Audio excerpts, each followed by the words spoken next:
Assalamu alaikum students, welcome to the channel online learning. Today we learn about the biology for grade 11. आज का हमारा topic है cell structure and functions. आप सब जानते हैं कि सेल क्या होता है। Cell is a basic unit of life, यानी कि लाइफ के लिए सेल जो है वो एक बहुत ही इम्पोर्टेंट पार्ट होता है। 19 सेंचुरी के मिडल तक बायोलॉजिस्ट ने एक सेल थ्योरी फार्मूलेट की थी और इस सेल थ्योरी में बायोलॉजी में फंडामेंटल कॉन्सेप्ट दिया गया था।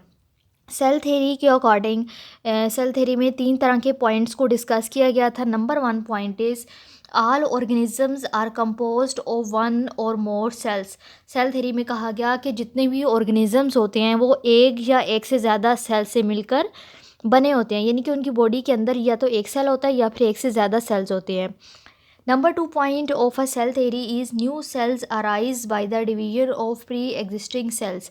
नए सेल्स तब बनते हैं जब पुराने सेल्स की डिवीजन होती है, यानी कि पुराने सेल्स डिवाइड होते हैं और वो डिवाइड होके नए सेल्स बनाते हैं। And number 3 point is a cell is the basic structural and functional unit for all organisms. तीसरा पॉइंट ये है कि जितने भी ऑर्गेनिज़म्स होते हैं उनके अंदर सेल जो है वो बेसिक उनका स्ट्रक्चरल रोल अदा कर रहा होता है और उसका एक फंक्शनल यूनिट जो है ऑर्गेनिज़म्स के अंदर सेल को कंसीडर किया जाता है। Techniques used in cell biology. Cell के स्ट्रक्चर और फंक्शन को स्टडी करने के लिए या फिर सेल के अंदर डिफरेंट तरह की सेल ऑर्गेनेलीज होती हैं उनके स्ट्रक्चर को देखने के लिए और उनके फंक्शन को स्टडी करने के लिए हम डिफरेंट तरह की टेक्निक्स यूज़ करते हैं, जिसमें हमारे पास शामिल है cell fractionation, differential staining, micro dissections, tissue culture, chromatography, electrophoresis, spectrophotometry, resolution and magnification in microscopy and micrometry. तो चलिए वन बाय वन देखते हैं कि ये टेक्निक्स किस तरह की होती हैं और इनका क्या फंक्शन है। सबसे पहला मेथड जिसको अभी हम डिस्कस करने जा रहे हैं वो है सेल फ्रैक्शनेशन। सेल फ्रैक्शनेशन क्या होती है? Cell fractionation is the combination of various methods used to separate a cell organelle and components based upon size and density. Cell fractionation एक ऐसी टेक्निक है जिसमें हम डिफरेंट तरह की टेक्निक्स को, डिफरेंट तरह के मेथड्स को यूज़ करते हुए हम सेल के अंदर जो सेल की ऑर्गेनेलीज होती हैं या फिर सेल के डिफरेंट कंपोनेंट्स होते हैं उनको हम सेपरेट करते हैं। सेपरेट किस बेस पे करते हैं? या तो हम उन्हें साइज़ के बेस पे सेपरेट कर रहे होते हैं या फिर उन्हें डेंसिटी के बेस पर हम उन्हें सेपरेट कर रहे होते हैं। तो जब हम सेल ऑर्गेनेलीज को साइज या डेंसिटी के बेस पे सेपरेट करेंगे तो इस प्रोसेस को कहा जाता है सेल फ्रैक्शनेशन। और इलेक्ट्रॉन माइक्रोस्कोपी के अंदर इस टेक्निक को यूज़ किया जाता है सेल कंपोनेंट्स को सेपरेट करने के लिए। और सेल फ्रैक्शनेशन के अगर हम प्रिंसिपल्स की बात करें कि वो कौन से 2 प्रिंसिपल्स हैं जिसके ऊपर ये जो टेक्निक है वो बेस कर रही है, तो वो 2 प्रिंसिपल्स हैं होमोजेनाइजेशन एंड सेंट्रीफ्यूगेशन। होमोजेनाइजेशन क्या होता है? It is the formation of a homogeneous mass of cells. Homogenization एक ऐसी तकनीक है जिसके ज़रिए हम सेल्स के मैस का होमोजीनियस मिक्सचर बनाते हैं, तो जिसको हम सेल सस्पेंशन भी कह सकते हैं। तो होमोजेनाइजेशन मिक्सचर बनाने के लिए हम क्या करेंगे? सेल्स को ग्राइंड करेंगे एक ऐसे मीडियम के अंदर जिस मीडियम में हमें एक सूटेबल किस्म की पीएच मिल रही है, आयनिक कंपोजिशन मिल रही है, टेम्परेचर मिल रहा है और उस मीडियम के अंदर कुछ एंजाइम्स भी होते हैं। वो एंजाइम्स क्या करते हैं? सेल्स के अंदर जो सीमेंटिंग होती है, यानी सेल्स के अंदर वो सीमेंटिंग सब्सटेंस जिसकी मदद से सेल्स आपस में जुड़े होते हैं, तो ये एंजाइम्स उसको ब्रेक कर देते हैं। हमारे पास एग्जांपल है पेक्टिनेस की। पेक्टिनेस क्या करता है? प्लांट सेल्स का जो मिडल लैमेला होता है उसको डाइजेस्ट कर देता है, जिसकी वजह से प्लांट सेल सेपरेट हो जाते हैं। तो ये जो होमोजेनाइजेशन का जो प्रोसेस होता है इसको सेल होमोजेनाइज़र के अंदर किया जाता है, जिसको हम फूड मिक्सर और ब्लेंडर भी कहते हैं। और इस प्रोसीजर के ज़रिए हमें कोई से भी सेल्स हैं उसका बिल्कुल यूनिफॉर्म मिक्सचर मिलता है। यानी यूनिफॉर्म मिक्सचर का मतलब ये है कि वो बिल्कुल इक्वल साइज़ के होते हैं, उसमें सेल्स जो है वो होमोजिनेट हुए होते हैं, बिल्कुल इक्वल साइज़ के हमें सेल्स मिलते हैं। और फिर इससे जो हमें मिक्सचर मिलता है उसमें हम सेंट्रीफ्यूगेशन की टेक्निक उसके ऊपर अप्लाई करते हैं। सेंट्रीफ्यूगेशन क्या होता है? Centrifugation is the process to separate substances on the basis of their size and densities under the influence of centrifugal force. Centrifugation एक ऐसी टेक्निक है जिसमें हम सब्सटेंसेस को सेपरेट करते हैं, अलहदा करते हैं उनकी साइज़ के बेस पर और उनकी डेंसिटीज़ के बेस पर। तो इसमें हम जो सेपरेशन कर रहे होते हैं उसमें सेंट्रीफ्यूगल फोर्स भी हम अप्लाई कर रहे होते हैं। तो सेंट्रीफ्यूगेशन का जो प्रोसेस होता है वो एक ख़ास किस्म की मशीन में होता है जिसको हम कहते हैं सेंट्रीफ्यूज। इस मशीन के अंदर जो है जहाँ पे आप देख सकते हैं कि जगह बनी हुई, यहाँ पे आप जो है वो ट्यूब्स लगाते हैं। तो इस जगह पे ट्यूब्स जो हैं, जब आप इसमें ट्यूब्स फिक्स कर देते हैं तो ये ट्यूब स्पिन करती हैं, घूमती हैं। तो इस ट्यूब के अंदर जितना भी कंटेंट होता है, जितना भी मटेरियल होता है, तो वो मटेरियल भी जब स्पिनिंग होती है तो वो मटेरियल के ऊपर भी सेंट्रीफ्यूगल फोर्स अप्लाई हो रही होती है। तो उस मटेरियल में भी सेंट्रीफ्यूगेशन हो रही होती है। तो अगर हम सेंट्रीफ्यूगेशन के मेथड्स की बात करें तो सेंट्रीफ्यूगेशन दो तरह के मेथड्स के ज़रिए होती है। Number one is density gradient centrifugation and number two is differential centrifugation. Density gradient centrifugation क्या होता है? In this the cell components of different sizes and densities are separated in different layers in the tube containing ionic medium according to their size and densities। Density gradient centrifugation में आप cell के different components को separate करते हैं उनके size के base पर और उनकी डेंसिटीज़ के बेस पर। तो जब ये सेपरेशन होती है तो आप उसके अंदर आपको ट्यूब के अंदर डिफरेंट लेयर्स नज़र आ रही होती हैं। जैसे कि आप इस पिक्चर में देख सकते हैं कि आपको डिफरेंट तरह की लेयर्स नज़र आ रही होती हैं। तो जो सेडिमेंट्स होते हैं वो डिफरेंट तरह की लेयर्स में सेपरेट हो जाते हैं और इस ट्यूब के अंदर एक आयनिक मीडियम होता है और ये जो लेयर्स बनती हैं ये साइज़ और डेंसिटीज़ की बेस पे बनती हैं। यानी कि साइज़ के अकॉर्डिंग लेयर्स बनती हैं और डेंसिटी के अकॉर्डिंग लेयर्स बनती हैं। वो किस तरह से? वो इस तरह से कि जो अपर सेडिमेंट्स होती हैं, यानी कि ऊपर वाली जो सबसे ऊपर वाली जो लेयर होती है उसमें जो कंपोनेंट्स होते हैं वो छोटे होते हैं, उनका यानी कि साइज़ भी कम होता है और उनकी डेंसिटी भी कम होती है। और जो नीचे वाली जो लेयर्स होती हैं उसमें जो कंपोनेंट्स होते हैं उनका साइज़ भी ज़्यादा होता है और उनकी डेंसिटी भी ज़्यादा होती है, इसलिए वो नीचे वाली लेयर में जो है वो जमा हो जाते हैं। सेकेंड मेथड है differential centrifugation. In this method the sedimentation rate for a particle of a given size and shape measures how fast the particle settles और सेडिमेंट्स। डिफरेंशियल सेंट्रीफ्यूगेशन में आप जो है उसको साइज़ और डेंसिटी की बेस पर सिर्फ लेयर्स में डिवाइड नहीं कर रहे होते, बल्कि आप ये भी देख रहे होते हैं कि जो सेडिमेंटेशन हो रही है, जो सेडिमेंट्स है वो कितनी जल्दी जो है वो सेटल होते हैं, वो कितनी जल्दी जो है वो नीचे जाके बैठ जाते हैं, यानी उनकी स्पीड मेजर की जाती है। तो जितनी ज़्यादा आप सेंट्रीफ्यूज फोर्स अप्लाई करेंगे, जितनी ज़्यादा सेंट्रीफ्यूगेशन करेंगे, यानी कि जितनी ज़्यादा उसकी स्पिनिंग होगी तो उतनी ही देर से वो पार्टिकल जो है वो नीचे जाके बैठेगा, यानी कि वो सेडिमेंट जो है वो देर से बैठेगा। तो इसमें आप डिफरेंट तरह की इंक्रीजिंग स्पीड यूज़ कर सकते हैं, यानी कि पहले आप थोड़ी सी स्पीड यूज़ करेंगे और आहिस्ता आहिस्ता आप स्पीड बढ़ाते जाएंगे। तो हर स्टेप के बाद जो कंटेंट होता है जिससे सेडिमेंट बनते हैं, तो ट्यूब का वो कंटेंट जो कि नीचे बैठ जाता है उसको हम कहते हैं पैलेट। और वो जो सेडिमेंट जो कि in the form of liquid जो है वो ऊपर रहता है उसको हम कहते हैं सुपरनेटेंट। यानी कि ऊपर वाला हिस्सा उसको जो नीचे नहीं बैठता, यानी कि ऊपर रहता है, उसको हम सुपरनेटेंट कहते हैं। और वो पोर्शन जो कि नीचे बैठ जाता है उसको हम बोलते हैं पैलेट। तो हर स्पीच के बाद आप क्या करते हैं, जो सुपरनेटेंट होता है उसको आप अलहदा कर देते हैं, यानी कि पैलेट ही नीचे रह गया, आपने ऊपर से सुपरनेटेंट को अलहदा कर लिया, उधर से निकाल लिया। तो इस तरह से आप सुपरनेटेंट निकाल के दोबारा से फिर उसकी सेंट्रीफ्यूगेशन करते हैं। जैसे कि आप इस पिक्चर में देख सकते हैं कि आपके पास ये सेल होमोजिनेट है, आपने उसकी सेंट्रीफ्यूगेशन की है तो आपको दो चीज़ें मिली है, एक तो मिला है पैलेट और दूसरा मिला है सुपरनेटेंट। फिर उन्होंने सुपरनेटेंट को रिमूव करके दोबारा से मीडियम स्पीड सेंट्रीफ्यूगेशन करवाई है। पहले लो स्पीड थी, अब मीडियम स्पीड सेंट्रीफ्यूगेशन करवाई है। उसके बाद अगेन जो है वो पैलेट मिला है, पैलेट नीचे ही रह गया, उन्होंने ऊपर से सुपरनेटेंट को निकाल दिया। उसके बाद उन्होंने हाई स्पीड सेंट्रीफ्यूगेशन करवाई है। हाई स्पीड सेंट्रीफ्यूगेशन के बाद फिर दोबारा पैलेट मिला और सुपरनेटेंट मिला, सुपरनेटेंट को निकाल दिया और उसके बाद उन्होंने ज़्यादा हाई स्पीड यानी वेरी हाई स्पीड सेंट्रीफ्यूगेशन करवाई है, तो जिससे उन्हें पैलेट मिल गया। सेकंड टेक्निक है डिफरेंशियल स्टेनिंग। डिफरेंशियल स्टेनिंग क्या होती है? सेल्स के अंदर डिफरेंट स्ट्रक्चर्स होते हैं जिसमें हमारे पास न्यूक्लियस शामिल है या फिर राइबोसोम शामिल है। तो बायोलॉजिकल स्ट्रक्चर जो है वो सारे कलरफुल नहीं होते। कुछ स्ट्रक्चर्स ऐसे होते हैं जो कि ट्रांसपेरेंट होते हैं, बिल्कुल वाइट कलर के होते हैं।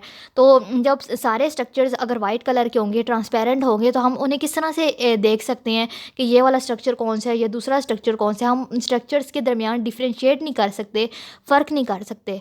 तो डिफ्रेंशिएट करने के लिए इन स्ट्रक्चर्स के ऊपर हम डिफरेंट कलर के डाइज़ अप्लाई करते हैं, यानी उन्हें डाई करते हैं। जिस तरह हम कपड़ों को डाई करते हैं, इसी तरह से हम सेल के स्ट्रक्चर्स को भी डाई करते हैं। तो वो टेक्निक जिसमें हम सेल के स्ट्रक्चर्स को डाई करते हैं, उस टेक्निक को हम कहते हैं स्टेनिंग टेक्निक्स। और स्टेनिंग टेक्निक दो तरह की होती है, single staining and double staining, जिसको हम डिफरेंशियल स्टेनिंग भी कहते हैं। तो सिंगल स्टेनिंग की सबसे पहले बात करते हैं। सिंगल स्टेनिंग, जैसा कि आपको इसके नाम से पता चल रहा है, इसमें सिंगल यानी कि एक तरह का रंग यूज़ होगा, यानी कि एक कलर का अगर आप डाई यूज़ करेंगे। फॉर एग्जांपल आपने सिर्फ न्यूक्लियस को देखना है, तो न्यूक्लियस को देखने के लिए आप बोरेक्स कैरमाइन यूज़ करेंगे। बोरेक्स कैरमाइन एक स्टेन है। तो एक कलर का आपने जब स्टेन यूज़ की है, तो इस स्टेनिंग को हम कहेंगे सिंगल स्टेनिंग। अब बात करते हैं डबल स्टेनिंग। डबल स्टेनिंग में आप एक तरह का स्टेन यूज़ नहीं करेंगे, बल्कि दो तरह के स्टेन्स, यानी कि दो तरह के कलर, दो तरह के डाइज यूज़ करेंगे। फॉर एग्जांपल आप न्यूक्लियस के लिए यूज़ करेंगे हेमेटोक्सिलिन, और साइटोप्लाज्म को देखने के लिए ईओसिन यूज़ करेंगे। तो आप दो स्टेन यूज़ कर रहे हैं, इसलिए इस प्रोसेस को हम कहते हैं double staining and differential staining. Third technique है माइक्रो डाइसेक्शन। माइक्रो डाइसेक्शन क्या होती है? Micro dissection refers to the variety of techniques where a microscope is use to assist in dissection. Micro dissection में आप वो टेक्निक्स यूज़ करते हैं जिन techniques में आप डाइसेक्शन के लिए माइक्रोस्कोप यूज़ कर रहे हैं, यानी कि आप माइक्रोस्कोप की मदद से डाइसेक्शन कर रहे हैं। तो उस प्रोसेस को हम कहते हैं माइक्रो डाइसेक्शन, यानी कि माइक्रोस्कोप को यूज़ करते हुए आपने डाइसेक्शन करनी है, इसलिए इस मेथड को हम कहते हैं माइक्रो डाइसेक्शन। और माइक्रो डाइसेक्शन हम यूज़ तब करते हैं कि जब हमने बहुत ही नाजुक किस्म के जो टिश्यूज़ होते हैं, जिसमें हमारा ब्रेन है या फिर हमारा हार्ट है या नर्व सेल्स हैं, ब्रेन, हार्ट या नर्व सेल्स में से अगर हमने ट्यूमर निकालना है, ट्यूमर को रिमूव करना है, या फिर कुछ ग्रेन्यूल्स हैं उनको रिमूव करना है, तो उसके लिए हमें माइक्रो डाइसेक्शन यानी कि माइक्रोस्कोप की ज़रूरत होती है।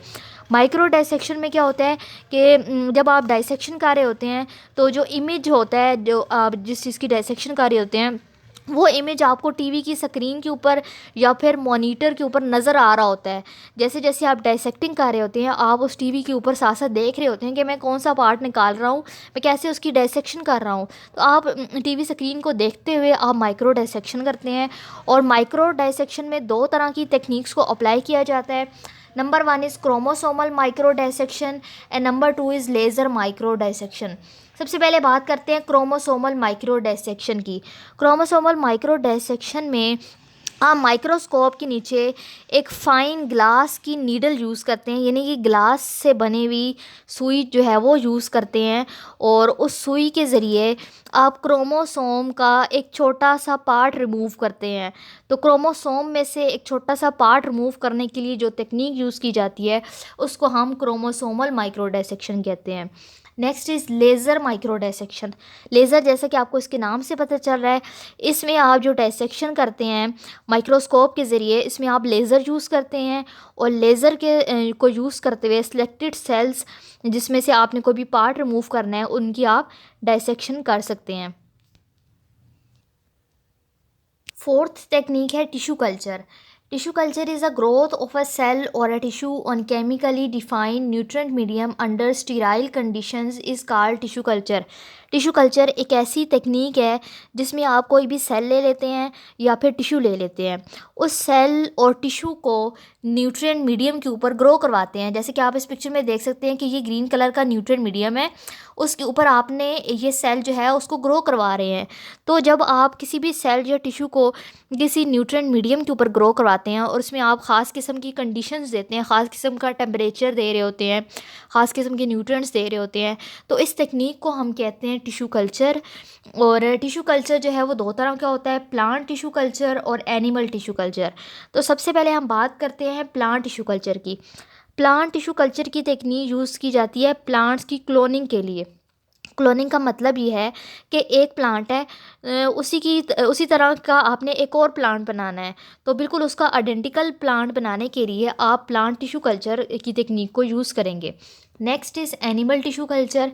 एनिमल टिश्यू कल्चर में क्या होता है कि आपने कोई भी एक सेल लिया, उस सेल को ग्रो करवाया और उस सेल के ज़रिए, एक सेल के ज़रिए आपने पूरे सेल्स की एक लेयर बना दी। यानी स्टार्टिंग में आपके पास एक सेल था, लेकिन जब आपने उसका टिश्यू कल्चर किया तो आपके पास ज़्यादा सेल्स आ गए, सेल्स की एक पूरी लेयर बन जाती है टिश्यू कल्चर के बाद। तो एनिमल टिश्यू कल्चर की जो टेक्निक है उसको यूज़ करते हैं सेल के अंदर कोई भी एबनॉर्मलिटी है, कोई भी ख़राबी है, उसको देखने के लिए। फॉर एग्ज़ाम्पल सेल में कोई कैंसर है या फिर कोई भी क्रोमोसोमल डिसऑर्डर्स हैं, तो उसको देखने के लिए हम एनिमल टिश्यू कल्चर की टेक्निक को यूज़ करते हैं।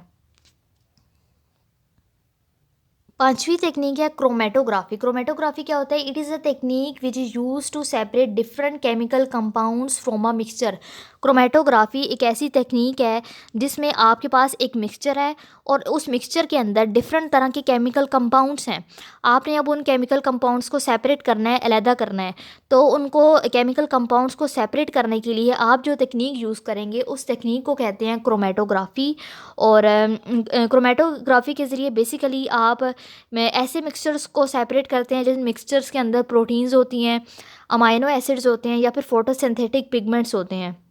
तो अगर हम बात करें टेक्निक्स की, तो क्रोमेटोग्राफी की बहुत सी टेक्निक्स होती हैं। तो आज हम जिस क्रोमेटोग्राफी की टेक्निक के बारे में पढ़ेंगे वो है पेपर क्रोमेटोग्राफी। पेपर क्रोमेटोग्राफी एक बहुत ही सिंपल टेक्निक है। पेपर क्रोमेटोग्राफी में दो तरह की फेजेस होती हैं। एक फ़ेज़ होती है स्टेशनरी फ़ेज़ और दूसरी फ़ेज़ होती है मोबाइल फ़ेज़। मोबाइल फ़ेज़ किसको कहते हैं? सॉल्वेंट को। ये जो आपको इस चैम्बर के अंदर नीचे पड़ा हुआ नज़र आ रहा है उसको हम कहते हैं सॉल्वेंट।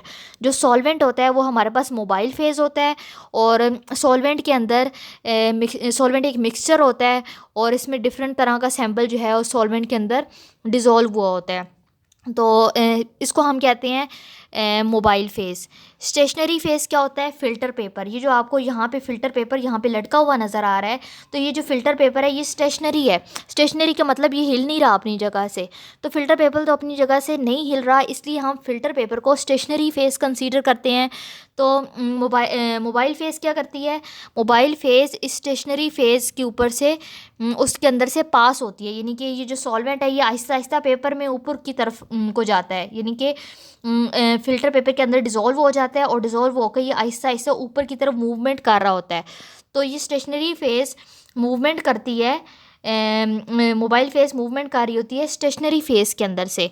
तो जब मोबाइल फ़ेज़ स्टेशनरी फ़ेज़ में से ट्रैवल कर रही होती है तो डिफरेंट मॉलिक्यूल के जो मिक्सचर होते हैं, मॉलिक्यूल मिक्सचर जो सैंपल होता है उसके अंदर डिफरेंट मॉलिक्यूल्स होते हैं, वो डॉट्स की फॉर्म में सेपरेट होने लग जाते हैं। जैसे कि आप इस पिक्चर में देख सकते हैं कि आपको डिफरेंट डॉट्स नज़र आ रहे हैं। तो ये आपके पास डिफरेंट तरह के मॉलिक्यूल्स हैं जो कि डॉट्स की फॉर्म में डिफरेंट जगहों पे रुक जाते हैं अपनी अफिनिटी की बेस पे, अपनी मर्ज़ी से। उसके बाद क्या करते हैं, ये डॉट्स जो हैं वो कलरलेस होते हैं, आपको नज़र नहीं आ रहे होते। तो आपने क्या करना है, इस फ़िल्टर पेपर को स्प्रे करना है लिक्विड लोकेटिंग एजेंट के ज़रिए, जिसको हम स्टेनिंग डाई भी कहते हैं। जब आप इस फ़िल्टर पेपर करेंगे, स्प्रे करेंगे, तो ये जो डॉट्स हैं ये आपको डिफरेंट कलर्स में आपको नज़र आने लग जाएंगे। तो इस तरह से ये जो पेपर इसमें यूज़ हो रहा होता है, इस पेपर को हम कहते हैं क्रोमेटोग्राम। और वो अपरेटस जिसके अंदर क्रोमेटोग्राफी की टेक्निक होती है, उस अपरेटस को हम कहते हैं क्रोमेटोग्राफी चैम्बर। नंबर 6 टेक्निक है electrophoresis. It is a technique which is use to separate fragments of a charge bearing polymer molecule according to their size, shape, molecular weight and surface charge. Electrophoresis एक ऐसी technique है जिसमें आप एक charge वाले polymer के fragments को separate करते हैं उसकी साइज़ की बेस पे, शेप की बेस पे, मालिकुलर वेट की बेस पे या फिर सरफेस चार्ज की बेस पे कि उसका सरफेस चार्ज पॉजिटिव है या फिर नेगेटिव है। और ये जो चार्ज बीरिंग मॉलिक्यूल्स होते हैं इसमें हमारे पास शामिल है डीएनए, आरएनए या प्रोटीन। यानी इलेक्ट्रोफोरेसिस की टेक्निक को हम यूज़ करते हैं डीएनए के लिए, आरएनए के लिए और प्रोटीन के लिए। तो इस टेक्निक में, इलेक्ट्रोफोरेसिस की टेक्निक में, आप एक जेल मीडियम यूज़ करते हैं, जैसे कि आपको ये नज़र आ रहा है ग्रे कलर का। ये जो ग्रे वाला पार्ट है ये आपका जेल मीडियम है। तो जेल मीडियम को यूज़ करते हैं फ्रैगमेंट्स को सेपरेट करने के लिए। और इस टेक्निक में आप इलेक्ट्रिक फील्ड अप्लाई कर रहे होते हैं, यानी इलेक्ट्रिसिटी उसके ऊपर अप्लाई कर रहे होते हैं। तो इस जेल को अक्सर जो है वो ग्लास और प्लास्टिक की प्लेट्स के दरमियान रखा जाता है, ताकि इसका एक विस्कियस स्लैब बनाया जा सके। और फिर इस स्लैब के जो दोनों एंड्स होते हैं उसको साल्ट के सॉल्यूशन के अंदर डाला जाता है, और उसको इलेक्ट्रोड्स के ज़रिए पावर सोर्स से कनेक्ट किया जाता है। जैसे कि इसका ये नेगेटिव इलेक्ट्रोड है, ये पॉजिटिव इलेक्ट्रोड है। तो इन इलेक्ट्रोड्स के ज़रिए इसको पावर सोर्स से, यानी कि जहाँ से इलेक्ट्रिसिटी मिल रही होती है वहाँ पे जाके इसे कनेक्ट किया जाता है। पावर सप्लाई आपको आपको किसी भी बैटरी से मिल सकती है, तो आप इसको बैटरी के साथ कनेक्ट करेंगे। तो जैसे ही आप इस ऑपरेटर्स के ऊपर वोल्टेज अप्लाई करेंगे, यानी पावर अप्लाई करेंगे, तो जेल के अंदर जो मॉलिक्यूल्स होंगे वो इलेक्ट्रिक फील्ड की वजह से वो माइग्रेट करना शुरू कर देंगे, वो चलना शुरू कर देंगे। जैसे कि आपको ये डिफरेंट तरह की जो लाइंस नज़र आ रही हैं, ये इसके अंदर डिफरेंट तरह के मॉलिक्यूल्स हैं। तो ये माइग्रेट करने लग जाएंगे, और ये अपने चार्ज की बेस पर ये मूव करेंगे, और ये जेल में एक दूसरे से ऑपोजिट मूव करना स्टार्ट कर देंगे। तो इसमें जो मॉलिक्यूल्स नेगेटिव चार्ज होंगे, ऐसे मॉलिक्यूल्स जिनके ऊपर नेगेटिव चार्ज होता है, वो पॉजिटिव साइड पे मूव करेंगे, यानी कि वो इस साइड आने लग जाएंगे। और ऐसे मॉलिक्यूल जिनके ऊपर पॉजिटिव चार्ज होगा वो नेगेटिव इलेक्ट्रोड की तरफ मूव करेंगे, यानी कि वो दूसरी साइड पे जाना शुरू कर देंगे, यानी कि वो अपने ऑपोजिट साइड पे वो उन्होंने हमेशा मूव करना है। तो मूवमेंट की वेलोसिटी, यानी वो कितनी तेज़ी से मूव करता है, ये डिपेंड करता है उनके साइज़ पे। अगर फ्रैगमेंट्स छोटे हैं तो वो ज़्यादा तेज़ी से मूव करेंगे, लेकिन अगर उनका साइज़ जो है वो बड़ा है तो वो आहिस्ता मूव करेंगे। तो इस तरह से जेल के अंदर कुछ टाइम के बाद हम फ्रैगमेंट्स को सेपरेट कर सकते हैं, और बाद में हम इस जेल की अगर स्टेनिंग करें तो इस स्टेनिंग के ज़रिए हम मॉलिक्यूल्स को देख भी सकते हैं। 7 नंबर पे हमारे पास टेक्निक है spectrophotometry. It is technique which is use to determine the absorption of different wavelengths of light by a particular chemical compound or a photosynthetic pigment. Spectrophotometry एक ऐसी टेक्निक है जिसके ज़रिए हम कोई भी लाइट है, फॉर एग्ज़ाम्पल उसके अंदर, लाइट के अंदर डिफरेंट तरह की वेवलेंथ्स होती हैं। तो जब हम लाइट को किसी भी मीडियम के अंदर से पास करते हैं, फॉर एग्ज़ाम्पल हमने उसको लेंस के अंदर से पास किया, तो उस लेंस के अंदर डिफरेंट उसकी एब्जॉर्प्शन होगी। तो उसकी डिफरेंट वेवलेंथ्स की डिफरेंट एब्जॉर्प्शन होती है। तो किसी भी केमिकल कंपाउंड में से जब हम उसको गुजारेंगे या फोटोसिंथेटिक पिगमेंट में से गुजारेंगे, तो उसकी एब्जॉर्प्शन को डिटरमाइन करने के लिए जिस टेक्निक को हम यूज़ करते हैं उस टेक्निक को हम कहते हैं स्पेक्ट्रोफोटोमीट्री। Spectrophotometer. It is an instrument that measures the amount of light that passes through the sample, and from this it can be calculated how much light was absorbed. Spectrophotometer एक ऐसा instrument होता है जिसके ज़रिए आप ये पता लगाते हैं कि जो आपका सैंपल था, फॉर एग्ज़ाम्पल आप इस पिक्चर में देख सकते हैं कि आप इस सैंपल को आप स्पेक्ट्रोफोटोमीटर के अंदर रख रहे हैं। रखने के बाद आप ये देखेंगे कि इस सैंपल के अंदर से कितनी लाइट जो है उसमें से पास हुई है, और कितनी लाइट जो है उसके अंदर एब्जॉर्ब हुई है। तो लाइट को कैलकुलेट करने के लिए जो इंस्ट्रूमेंट यूज़ किया जाता है उसको हम कहते हैं spectrophotometer. Absorption spectrum. The amount of light absorbed at each wavelength is plotted in a graph, and the result is what we call the absorption spectrum. Light की वो अमाउंट जो कि किसी भी वेव लेंथ पे एब्जॉर्ब हुई है उसको ग्राफ की फॉर्म में हम प्लॉट कर सकते हैं, जिसको हम एब्जॉर्प्शन स्पेक्ट्रम कहा जाता है। जैसे कि आप इस पिक्चर में देख सकते हैं कि ये आपको डिफरेंट तरह के एब्जॉर्प्शन स्पेक्ट्रम शो हो रहे हैं।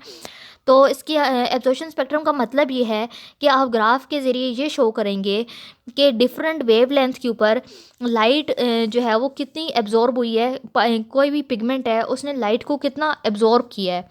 तो स्पेक्ट्रोफोटोमेट्री की जो टेक्निक है उसको यूज़ किया जाता है लाइट की ये डिटरमाइन करने के लिए कि लाइट की कितनी वेवलेंथ जो है वो फोटोसिंथेसिस में पार्टिसिपेट कर रही है, और इसके ज़रिए हम जो माइन्यूट क्वांटिटी होती है, यानी बहुत थोड़ी अमाउंट में कोई भी सब्सटेंस है सैंपल के अंदर, फॉर एग्जांपल सैंपल के अंदर डीएनए है बहुत छोटी सी मिकदार के अंदर, तो उसको डिटेक्ट करने के लिए भी हम स्पेक्ट्रोफोटोमेट्री की टेक्निक को यूज़ कर सकते हैं।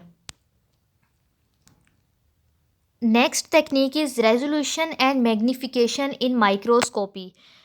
हम अपने इंसान जो है वो अपने नेकेड आई से, यानी कि बग़ैर ग्लासेस से, ऐसे दो पॉइंट्स को डिफरेंशिएट कर सकता है जिनके दरमियान एटलीस्ट 0.1 मिलीमीटर का डिस्टेंस हो, यानी कि हम 0.1 मिलीमीटर के डिस्टेंस तक को देख सकते हैं। अगर डिस्टेंस 0.1 मिलीमीटर से और ज़्यादा कम हो जाता है तो फिर हम इसमें इस डिस्टेंस को नहीं देख सकते, ये फ़र्क नहीं कर सकते। तो वो मिनिमम कैपेसिटी लेंस की जिसके ज़रिए हम दो पॉइंट्स के दरमियान डिफरेंशिएट करते हैं, उस मिनिमम कैपेसिटी को हम कहते हैं resolution power of the lens. तो हमारे इंसानों की जो रेजोल्यूशन पावर है वो है 0.1 मिलीमीटर, और इस रेजोल्यूशन को हम इंक्रीज़ कर सकते हैं मैग्नीफिकेशन इंक्रीज़ करके, यानी कि जब हम मैग्नीफिकेशन इंक्रीज़ करेंगे तो हमारी जो रेजोल्यूशन पावर है वो भी इंक्रीज़ हो जाएगी। तो मैग्नीफिकेशन होती क्या है? Magnification is the capacity of an optical instrument to increase the size of an object then its original size, यानी कि कोई भी चीज़ है उसका साइज़ छोटा है लेकिन आप उसको देखना चाहते हैं तो आप एक ख़ास किस्म का लेंस यूज़ करते हैं। उस लेंस के ज़रिए आप उस छोटी चीज़ भी आपको बड़ी होकर नज़र आने लग जाती है। तो मैग्नीफिकेशन वो कैपेसिटी है जिसके ज़रिए आप किसी भी चीज़ को उसके ओरिजिनल साइज़ से बड़ा करके देखते हैं। तो कोई ऐसी चीज़ जो आपको आँख से नज़र नहीं आ रही, आप उसको जो है उसकी मैग्नीफिकेशन इंक्रीज़ करके उसको देख सकते हैं। इसके लिए आप डिफरेंट तरह के लेंसेज यूज़ करते हैं, और इन लेंसेज की जो मैग्नीफिकेशन पावर होती है वो डिफरेंट होती है, और मैग्नीफिकेशन पावर को हमेशा एक्स से डोनेट किया जाता है। फॉर एग्ज़ाम्पल कोई एक लेंस है जिसको हम कहते हैं उसकी जो मैग्नीफिकेशन पावर है वो 10x है। 10x का मतलब ये है कि वो उस चीज़ को 10 गुना बड़ा करके दिखाएगी। 10 गुना का मतलब ये है कि उस ऑब्जेक्ट का जो साइज़ है वो उस साइज़ को 1 माइक्रोमीटर से बड़ा करके 10 माइक्रोमीटर तक बड़ा करके दिखा सकती है, यानी कि उसका जो साइज़ है वो 10 गुना बढ़ा के दिखा सकती है। तो मैग्नीफिकेशन बेसिकली एक ऐसी टेक्निक है जिसमें आप डिफरेंट मैग्नीफिकेशन के लेंस यूज़ करते हैं, और लेंस यूज़ करके आप छोटी चीज़ों को भी उसके साइज़ से बड़ा करके देख सकते हैं। Microscopy. Microscopy is the technique used to view objects that cannot be seen by the naked eye. Microscopy, जैसा कि आपको इसके नाम से पता चल रहा है कि माइक्रोस्कोपी में आप ऑब्वियसली बात है कि आप इसमें माइक्रोस्कोप यूज़ करेंगे। तो माइक्रोस्कोपी एक ऐसी टेक्निक है जिस टेक्निक के ज़रिए आप उन चीज़ों को देखते हैं जो कि आपको अपनी आँख से नज़र नहीं आती। तो इसका जो साइज़ रेंज है वो मिलीमीटर से लेकर नैनोमीटर तक होता है, और जो एनिमल सेल्स होते हैं और प्लांट सेल्स होते हैं उनका जो साइज़ है वो 10 माइक्रोमीटर से लेके 30 माइक्रोमीटर तक होता है, जो कि हमें आँख से नज़र नहीं आ सकता। तो इनको देखने के लिए हम या फिर कंपाउंड माइक्रोस्कोप यूज़ करते हैं या इलेक्ट्रॉन माइक्रोस्कोप यूज़ करते हैं। तो कंपाउंड माइक्रोस्कोप के अंदर ओक्यूलर लेंस होता है और ऑब्जेक्टिव लेंस होता है। तो ओक्यूलर लेंस और ऑब्जेक्टिव लेंस दोनों की अलग-अलग मैग्नीफिकेशन को मिलाया जाता है, और इनको कंबाइन करके जो है उससे हम उस कोई भी प्लांट सेल्स है या फिर एनिमल सेल्स है उसको रिजॉल्व कर सकते हैं, उसको देख सकते हैं। तो सबसे पहले अगर हम बात करें लाइट माइक्रोस्कोप की, तो लाइट माइक्रोस्कोप की जो रिजॉल्विंग पावर है वो 0.25 माइक्रोमीटर से लेके 250 नैनोमीटर तक है। और अगर हम इसकी मैग्नीफिकेशन की बात करें तो लाइट माइक्रोस्कोप की मैग्नीफिकेशन है 4000। इसका मतलब ये है कि लाइट माइक्रोस्कोप किसी भी चीज़ को उसके साइज़ से 4000 गुना बड़ा करके दिखा सकती है। इसी तरह से नेक्स्ट है इलेक्ट्रॉन माइक्रोस्कोप। इलेक्ट्रॉन माइक्रोस्कोप की रिजॉल्विंग पावर है 0.5 से 5 एंगस्ट्रम, और इसकी मैग्नीफिकेशन है 3 लाख। इसका मतलब है कि इलेक्ट्रॉन माइक्रोस्कोप किसी भी चीज़ को उसके साइज़ से 3 लाख गुना बड़ा करके दिखा सकती है। लास्ट टेक्निक है micrometry. Objects can be measured under the microscope by means of an eyepiece, graticule or ocular micrometer. Micrometry एक ऐसी टेक्निक है जिसमें आप माइक्रोस्कोप के ज़रिए किसी भी चीज़ को ना सिर्फ देखते हैं बल्कि उसका साइज़ भी मेजर करते हैं। तो जब हम किसी भी ऑब्जेक्ट का साइज़ मेजर करेंगे तो उस टेक्निक को हम कहते हैं माइक्रोमीट्री। और साइज़ मेजर करने के लिए आप आई पीस ग्रेटिक्यूल, जिसको हम ओक्यूलर माइक्रोमीटर भी कहते हैं, उसको यूज़ करते हैं। ओक्यूलर माइक्रोमीटर क्या होता है? एक ट्रांसपेरेंट किस्म का स्केल होता है जो कि आई पीस के ऊपर जो है वो लगा होता है, और इसके ज़रिए जब भी हम किसी भी माइक्रोस्कोप के ज़रिए किसी भी ऑब्जेक्ट को एग्जामिन कर रहे होते हैं तो ये स्केल हमें नज़र आता है। तो इस स्केल के ज़रिए आई पीस ग्रेटिक्यूल जो है वो कैलकुलेट स्केल के ज़रिए उसको कैलकुलेट किया जाता है। और ये तब होता है जब हम माइक्रोस्कोप का जो स्टेज माइक्रोमीटर है उसको हम माइक्रोस्कोप के नीचे रखें। स्टेज माइक्रोमीटर क्या होता है? स्टेज माइक्रोमीटर एक ग्लास स्लाइड होती है जिसके ऊपर वर्टिकल लाइंस लगी होती हैं। ये जो वर्टिकल लाइंस होती हैं इसमें जो डिस्टेंस होता है वो 1 मिलीमीटर भी हो सकता है, 0.1 मिलीमीटर भी हो सकता है, और 0.01 मिलीमीटर भी हो सकता है। तो इस तरह से हम आई पीस ग्रेटिक्यूल और स्टेज माइक्रोमीटर को यूज़ करते हुए हम किसी भी ऑब्जेक्ट को माइक्रोस्कोप में ना सिर्फ देखते हैं बल्कि उसका साइज़ भी मेजर करते हैं। तो वो टेक्निक जिसके ज़रिए हम किसी ऑब्जेक्ट की साइज़ को मेजर करते हैं उस टेक्निक को हम कहते हैं माइक्रोमीट्री। I hope students you have learned about the techniques used in cell biology. If you like my video, kindly subscribe my channel. Allah Hafiz.